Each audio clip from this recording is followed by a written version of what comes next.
ब्रह्म विचार सार परमा माद्यां जगत व्यापिनी वीणा पुस्तक धारिणी में भयदाम जाड्य अंधकारपहां हस्ते स्फाटिक मालिकां विदधतीं पद्मासने संस्थितां वन्दे तां परमेश्वरीं भगवतीं बुद्धिप्रदां शारदां येनाक्षरसमाम्नाय मधिगम्यो महेश्वरा कृत्स्नं व्याकरणं प्रोक्तं तस्मै पाणिनये नमः वाक्यकारं वररुचिं भाष्यकारं पतञ्जलिं पाणिनिं सूत्रकारं च प्रणतोऽस्मि मुनित्रयं नत्वा सरस्वतीं देवीं शुद्ध्यां गुण्यां करोम्यहं पाणिनीये प्रवेशाय लघुसिद्धान्तकौमुदीम् ऐं रील रिक ऐं ऐ औ छायावरट अयो छायावरट लं यमगणनं झबयो गणदश जबगणदश खफ चट चट तव कपयो शससर हल ती माहेश्वराणी सूत्रा। आवाज स्पष्ट आ रही है आपको फोन पर? पूर्व के पाठ में हमने 3 शब्दों पर विशेष विचार किया था, पथिन मथिन रिभुक्षण। पथिन मार्ग के लिए है, मथिन मथनी के लिए है, रिभुक्षण इंद्र के लिए है। तीनों का अर्थ समझ में आ गया। मथनी माना रई, जो दही को चर्न करती है, चर्निंग रॉड जो होती है उसको मथनी बोलते हैं। इन्हीं के लिए कुछ विशेष सूत्र भी बने थे, तो विशेष सूत्र हम देख के आए थे। टी का लोप कराया था और अन्य भी कई सूत्र हम देख के पीछे आए थे, रूप सिद्ध हो गए थे। नकार को नकार हुआ था विभुक्षण में, अट को मांग लूंगा आपके पढ़े हुए सूत्र से। अब आगे एक अभी किसने कुछ भेजी हैं अभ्यास, अपने पाठ से संबंधित होगा तो अभी ले लेंगे। अच्छा, ये अभ्यास भेजे हैं इन्होंने, अपने विद्यार्थियों ने अभ्यास भेज रहे हैं अपने, जो उन्होंने किया, हमने होमवर्क जो दिया था। तो शब्द आ रहा है पंचन, 5 है, संख्यावाची है। और ये जो पंचन शब्द है, इस पर कई विद्वानों के अलग अलग विचार है कि ये पंचन प्रातिपदिक जो है ये किस प्रकार बना है। अलग अलग विद्वानों ने इस पर अलग अलग विचार रख दिए। मुख्यतः कनिन प्रत्यय लिया है, पची धातु ली है, बोर्ड पर लिखी भी है हमने। ये भवादिगण में भी आती है, चुरादिगण में भी आती है। चुरादिगण में उभयपदी और भवादिगण में परस्मयी पदी के जैसे है। और इसके बारे में कई विद्वानों ने अलग अलग विचार रखे हैं। प्रक्रिया सर्वस्वकार जो नारायण भट्ट जी हैं, बड़े अद्भुत विद्वान हैं, उन्होंने इसकी सिद्धि पंचेश्च सूत्र से की। और सरस्वती कंठाभरणकार भोजदेव जी ने इसकी जो सिद्धि की, वस्तुतः उन्होंने भी कनिन प्रत्यय ही लिया, लेकिन सूत्र थोड़ा अलग ले लिया। द्वियु वृषि तक्षि राजी ध्वनि पची द्यु प्रतिद्विव्यः, ये सूत्र पहले भी आप लोगों के सामने कनिन प्रत्यय करने के लिए आया था।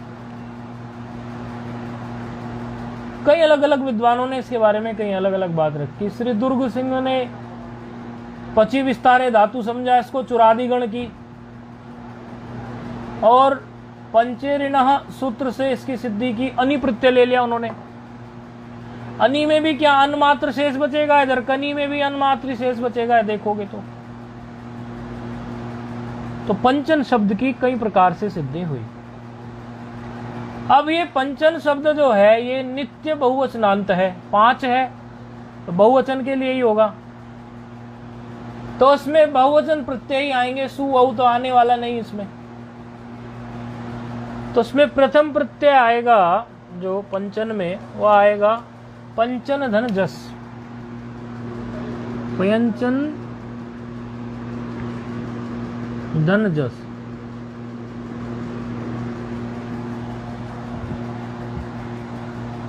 ये जकार के आते ही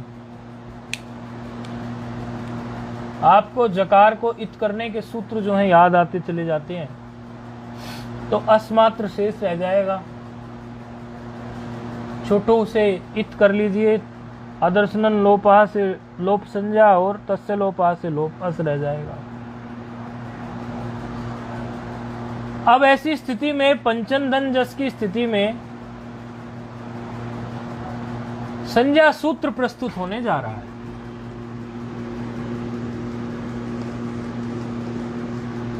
स्थिति है पंचन धन जस, संज्ञा सूत्र आ रहा है। षणांता षट।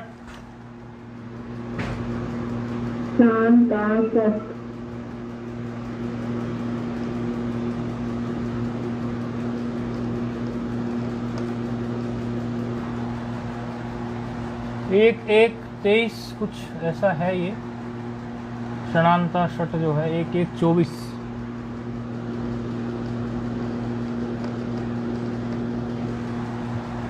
मूर्धन्य शकार है, षणांता षट ऐसा है, मूर्धन्य है। हमारा वही क्रम है, पहले हम पद देखते हैं अर्थात सूत्रच्छेद करते हैं, सूत्र में कितने पद हैं वो हम देखते हैं, फिर हम देखते हैं कि सूत्र में कहीं से कोई अनुवृत्ति तो नहीं आई है, अथवा अनुवृत्ति के साथ साथ कोई अधिकार तो नहीं है, किसी का अधिकार तो नहीं चल रहा है। ये हमारा देखने का क्रम है। तो षणांता षट में 2 पद हैं। षणांता प्रथमा एक वचन है, षट ये भी प्रथमा एक वचन। और आपने पहले एक सूत्र पढ़ा हुआ है, उस सूत्र से यहां अनुवृत्ति आ रही है। यहां अनुवृत्ति आ रही है संख्या की, संख्या की अनुवृत्ति आ रही है बहुगण वतुडति संख्या से। ये सूत्र पहले हम देख के आए हैं, बहुगण वतुडति संख्या, वहीं से यहां संख्या की अनुवृत्ति आ रही है। अर्थ स्पष्ट कर लेंगे, अब वृत्ति पे ध्यान देंगे। शांता नांता च संख्या षट संज्ञा स्यात्। शांता नांता च संख्या षट संज्ञा स्यात्। क्या कहना चाह रहे हैं वृत्तिकार? आगे इन्होंने वृत्ति में लिखा है पंचन शब्दों नित्यम बहुवचनांतः, तो ये तो आपको बताया है, पंचन शब्द जो है नित्य बहुवचनांत है।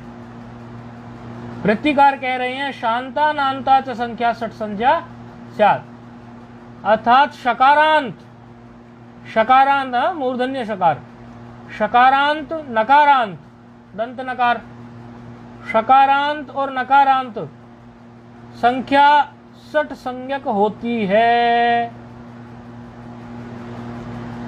और संख्या संज्ञा इसकी पहले से हम देख के ही आए हुए हैं, बहुगण वतुडति संख्या से इसकी संख्या संज्ञा है, संख्या संज्ञा है। और ये शकारांत और नकारांत में से कोई एक है तो क्या है? नकारांत है। तो वृत्तिकार कह रहे हैं शकारांत हो या नकारांत हो, ऐसी कोई संख्यावाचक हो तो उसकी सट संज्ञा हो जाती है, अर्थात एक और नई संज्ञा यहां पर इन्होंने इंट्रोड्यूस कर दी। ये संख्या संज्ञा हम बहुगण वतुडति संख्या 1-1-23 से पीछे से हम करके इससे आए हुए हैं। अब यहां जो संख्यावाचक शब्द है, फिलहाल तो हमारे सामने पंचन है, लेकिन पंचन के बाद यदि आप 6 के लिए, पंचन माना 5, 6 के लिए भी देखेंगे तो शस शब्द आता है। ये शकारांताः और नकारांताः जो शब्द हैं उनकी पूरी एक लिस्ट है, शकारांता और नकारांता की। जैसे शस है, किसके लिए है? 5 के लिए, तो वो पंचन हो गया। ये 6 के लिए है। अब सप्तन शब्द है, ये नकारांत है, क्योंकि नकारांत और शकारांत दोनों के लिए इन्होंने कह दिया। सप्तन शब्द है नकारांत है। अष्टन शब्द है 8 के लिए, सप्तन 7 के लिए। नवन शब्द है 9 के लिए। दशन शब्द है 10 के लिए। एकादशन शब्द है 11 के लिए। द्वादशन शब्द है, इसी तरह आप देखेंगे नवदशन 19 तक जाएंगे। डिस्प्ले की जो सेवा करते हैं वो डिस्प्ले कर देंगे। नवन दशन, एकादशन, द्वादशन, त्रयोदशन, चतुर्दशन, पंचदशन, षोडशन, सप्तदशन, अष्टादशन, नवदशन, ये सभी जो हैं एतेषां सर्वेषां षट् संज्ञा भवति। क्यों? क्योंकि एतेषु संज्ञावाचक शब्देषु विद्यमानः शकारान्ता नकारान्ता च शब्दाः। तो कौन से? यही जो आपको बताए अभी, पंचन। इसमें शकारांत शब्द तो ये शस मात्र है, बाकी सब तो नकारांत शब्द है। तो सूत्र हमारा बस इतनी बात करने आया था, सट संज्ञा करने आया था। अभी तो उसको पंचन की जरूरत थी, पंचन की कर दी, लेकिन आगे हम रूप बनाएंगे सप्तन, अष्टन, नवन, दशन, एकादशन, द्वादशन, सब उनके रूप भी बनेंगे।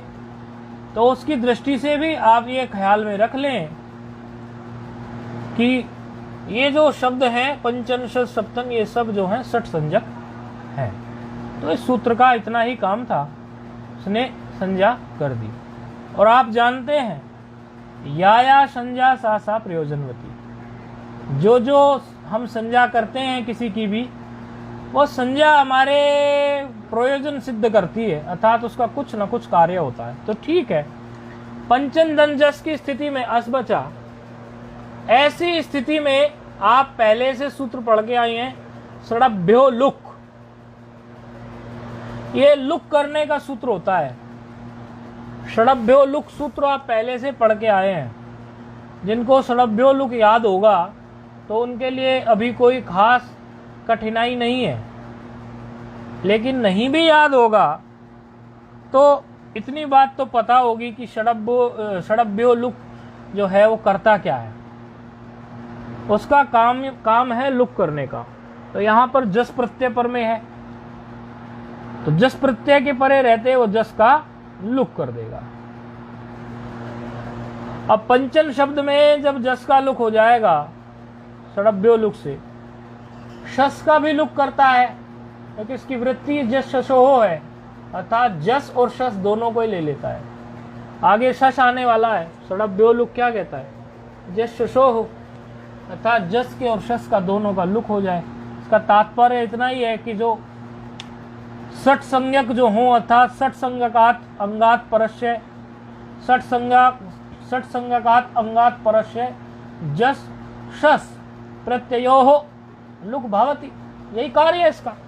सट संज्ञकात अंगात परस्य जस शस प्रत्ययोः लुक भवति। लुक भवति, लुक हो जाता है। ठीक है, लुक कर दीजिए। किसका लुक करना है? और लुक का मतलब जानते ही हैं, अदर्शन हो जाता है। किसका लुक होगा? जस का लुक होगा। कर दीजिए जस का लुक, किससे? षडभ्यो लुक सूत्र से। इसका लुक करेंगे, किससे करेंगे? षडभ्यो लुक सूत्र से।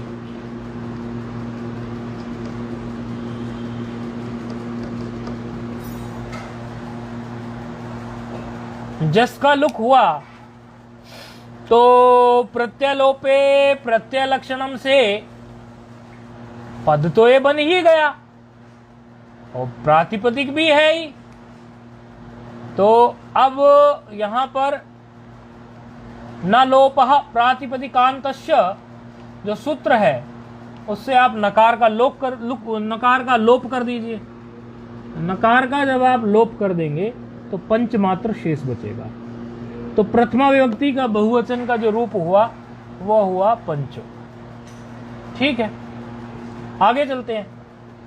शस में भी ऐसा ही हो जाएगा, क्योंकि वृत्ति ही षडभ्यो लुक की कह रही थी। जस शशो हो अर्थात जस हो या शस पर में हो, दोनों का ही लुक हो जाएगा, तो पंच ही वहां रूप बन जाएगा। अब स्थिति आएगी पंचन धन बिस। पंचन धन बिस की स्थिति में न लोपा प्रातिपदिकान्तस्य से आप क्या कर देंगे?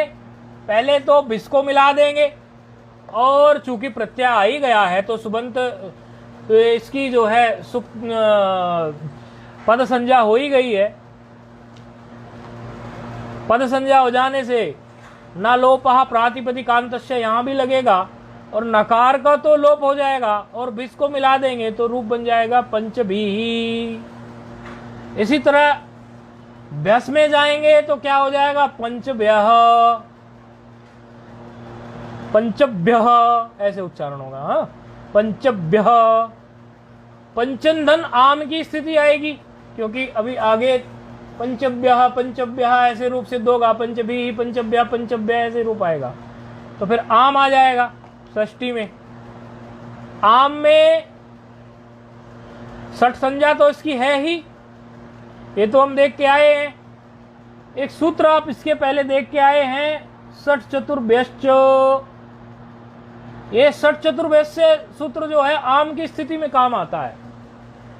तो सूत्र किसी को यदि पहले से आवृत्ति की हुई होगी तो याद आ जाएगा कि आम की स्थिति में ही ये षठ चतुर्भ्यश्च सूत्र उत्पन्न होता है, ये प्रकट होता है।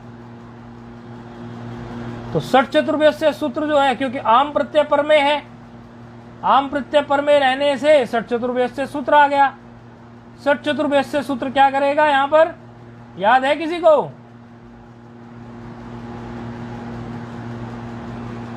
आम पर में है षठ चतुर्भ्यश्च सूत्र की वृत्ति, याद है किसी को? हाँ जी। क्या करता है? आमो निरागमः। हाँ, नुट का आगम करता है। नुट का आगम करेगा, किसको करेगा? आम को। हाँ जी। तो चतुर शब्द से करे आम को। हाँ, तो ये षठ संज्ञक है हमारे पास अभी, तो नुट का आगम कर दीजिए। पंचन और नुट का आगम आम से पहले बैठा लीजिए आप। स्थिति ऐसी है,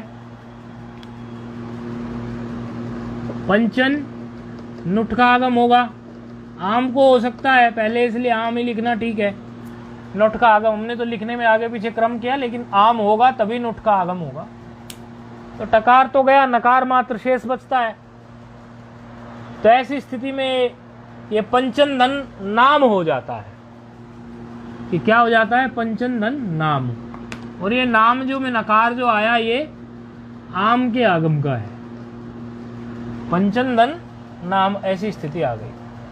ऐसी स्थिति में ही अग्रिम सूत्र प्रकट होता है जो विधि सूत्र है। अभी हमने षट संज्ञक संज्ञा सूत्र पढ़ा, षणांता षट, और उसके बाद इस पंचन शब्द में कोई नए सूत्र की जरूरत नहीं पड़ी। जो पुराने सूत्र हमारे पास थे षडभ्यो लुक, लुक करने के लिए, न लोपा प्रातिपदिकान्तस्य अनेकों बार नकार के लोप के लिए प्रयोग होता है। और आम की स्थिति में हमारा षट चतुर्भ्यश्च आया, जो कि नुट का आगम कर दिया जिसने। अब नुट का आगम करने के बाद स्थिति हो गई पंचन धन नाम। ऐसी स्थिति में अग्रिम सूत्र आ रहा है।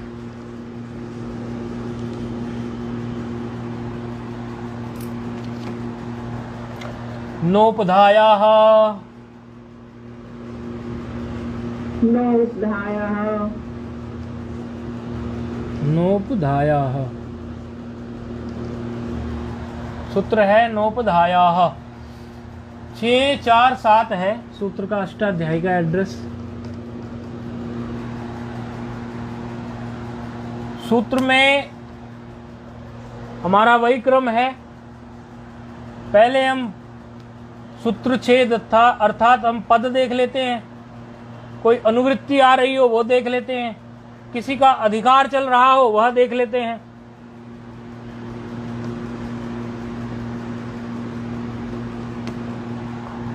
सूत्र छेद कर लीजिए। नह एक पद है,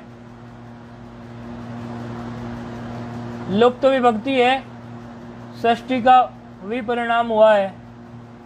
जब जिसकी जरूरत पड़ती है वैसे हम विपरिणाम कर लिया जाता है।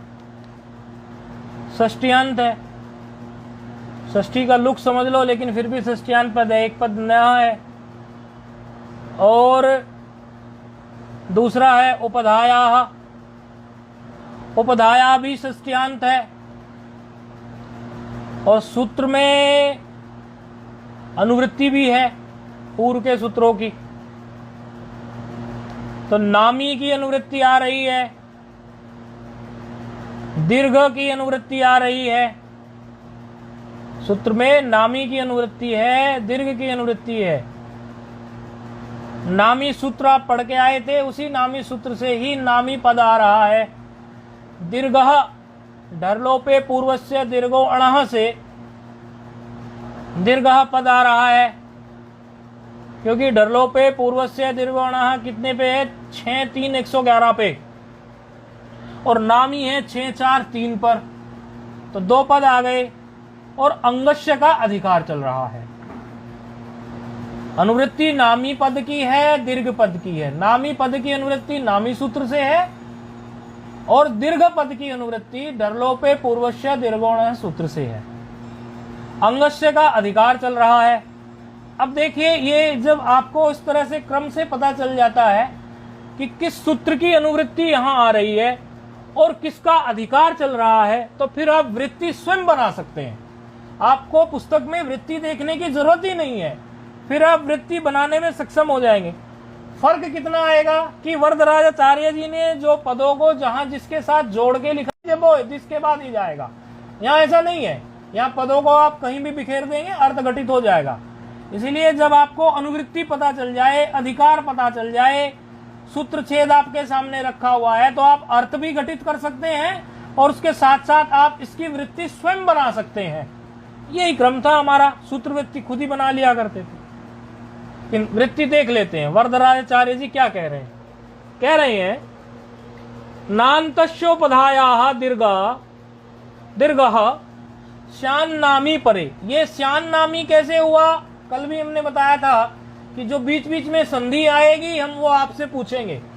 ये श्यान नामी हम नहीं बता रहे हैं, हमारे पास आप बताएंगे कि ये श्यान नामी क्या था और कैसे ये श्यान नामी हुआ, मूल पद क्या थे दोनों।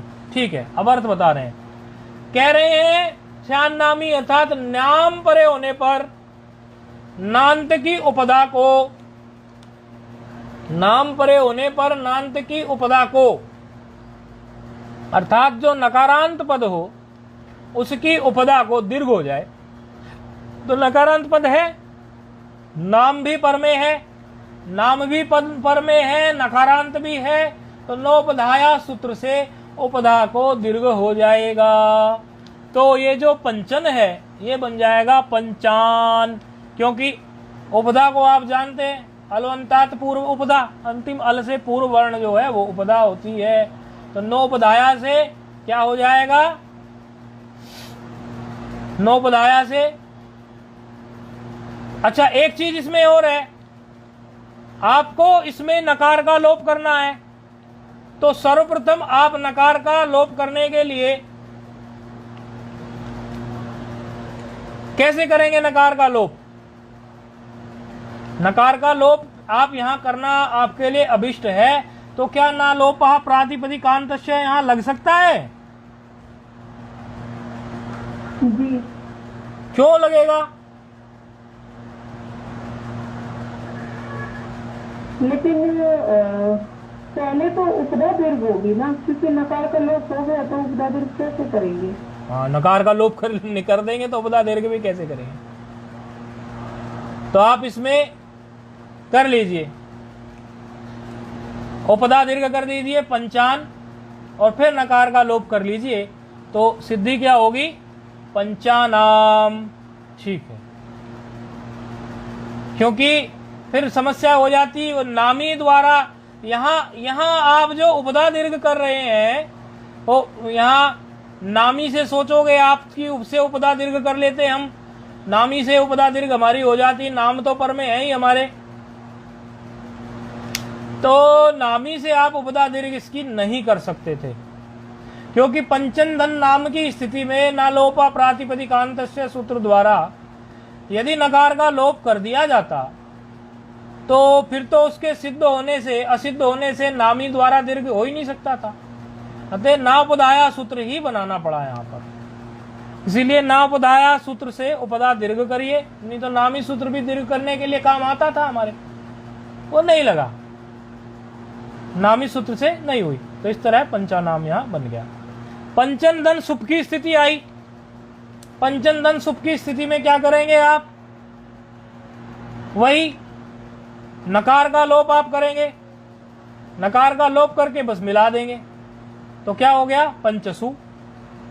तो बाकी इसमें कोई विशेष कार्य और है नहीं, तो उच्चारण कर लेंगे, बहुवचन में ही केवल रूप चलता है, पंच पंच पंचभिः पंचभ्यः पंचभ्यः पंचानाम पंचसु, संबोधन कुछ होना नहीं है इसका। अब ये पंचन शब्द जो है, पंचन के बाद क्या आता है? शस आता है, छ, लेकिन वो शकारांत है और अभी हमारा प्रकरण नकारांत का चल रहा है, तो उसकी बात अभी नहीं छेड़ेंगे, उसकी बात फिर आगे आएगी, क्योंकि हमारा प्रत्याहार क्रम से ही रूप सिद्धि कर रहे हैं, आ ई ऊ से लेके चले थे, फिर यहाँ हया व रट से, तो वो शकारांत है, जब उसका नंबर पड़ेगा तब लाएंगे उसको सामने। अभी नकारांतों को ले लो, शश को छोड़ दो, नकारांतों में सप्तन शब्द ले लीजिए, 6 को छोड़ दोगे तो फिर 7 आएगा ही। सप्तन शब्द को कैसे बनाओगे? पंचन शब्द के समान ही सप्तन शब्द को आप बना लेना। कैसे बनाओगे?